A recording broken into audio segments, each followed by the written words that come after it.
Investment Property Financing 101. We're going to talk about why you need financing.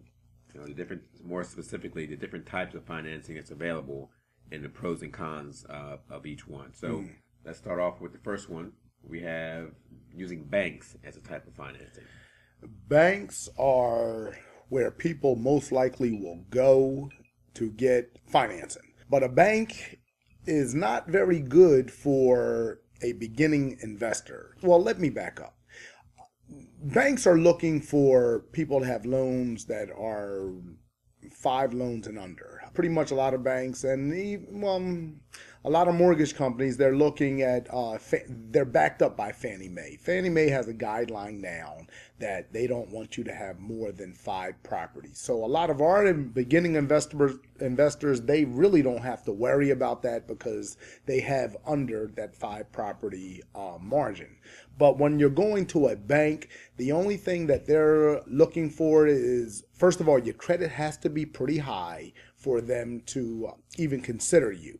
Now, if you're denied with a bank, then they're not going to shop your loan to someone else. They may have one lender that they use. If they deny you, they kind of shuttle you off to that particular mortgage company, and a lot of times nothing happens after that.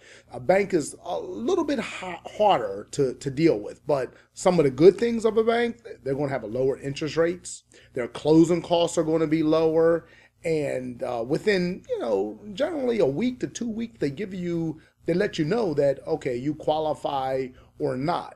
But it's harder to qualify with them, and generally, again, if they deny you, then that's it. You got to go to another place and put in a loan with someone else, which is going to hit your credit again. Which may drop your credit a little bit, and you would have to go from there. But banks are a little hard for beginning investors. Okay, let me ask a clarifying question here. What's the difference between getting a loan through a bank and getting a loan through a mortgage company? I guess those are two separate entities. What's the difference? Yeah, a mortgage company and a bank, they're really one and the same. They're different entities. A bank, again, is lending its own money. A mortgage company, some people will think, okay, if I go to Countrywide or if I go to one of the other big mortgage companies that I think about, you can get loans with them. But generally, you find those loans or you find those mortgage companies through a mortgage broker. You'll go to a mortgage broker. They will shop your loan to a number of different places, and Countrywide happens to be one of them. Can you go directly to Countrywide? Yes, you can, but they'll treat you much like they treat, like the bank treats you. If you're denied with Countrywide, then you're denied with Countrywide. They're not going to shop your loan somewhere else. If you're denied with a bank, generally you're denied with a bank. They're not going to shop your loan to somewhere else. But if you're denied with a mortgage broker who happened to take your loan to Countrywide, then he's going to take your loan to another company and another company and another company until you are qualified. Okay, so that's the perfect lead into the second type of institution that provides mortgage financing, and that's the mortgage broker. So you're saying a mortgage broker does not provide the financing themselves. They look to different companies to get the best financing for the individual. Exactly. A mortgage broker is just a company he's a middleman. He is not lending any money. He is just hooking you, being the person looking for a loan, hooking you up with or tying you to the mortgage company who is lending you the money. So the mortgage broker, he's going to take your loan, and other than a bank, outside of a bank, he's going to take your loan and he's going to shop it. And I say shop it, he's going to show it to maybe 10 different lenders. And they may be banks, they may be mortgage companies, it could be any of the two. If you're denied with one person, then again, he's going to take your loan to someone else, and he's going to continue to take your loan until he finds somebody to qualify you. One other thing is that if you, and we talked about this, I talked about this in one of the podcasts or articles, that we don't want our credit run every time we turn around, because that's going to drop your credit rating a little bit. So if you go to a bank, they run your credit, they say, well, you know what, you really look good, but no, we're not going to do it. Then you go to another bank, you really look good, but no. Well, your credit rating drops a little bit every time that you run your credit.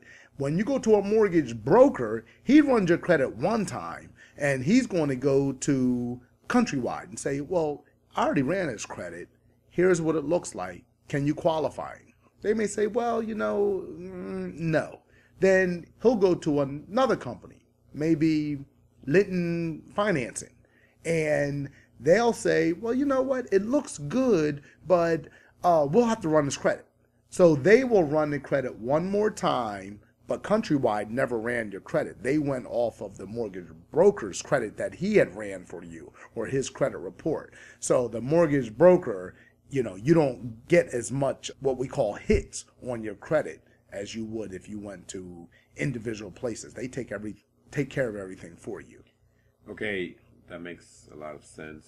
So it sounds like there's certain advantages to going through a mortgage broker, especially if you don't want it, if your credit is suspect as it is, you don't want to have more hits against your credit. What about qualifying and the interest rates, comparing mortgage brokers to banks? What's the difference? The bank's interest rates are going to be lower.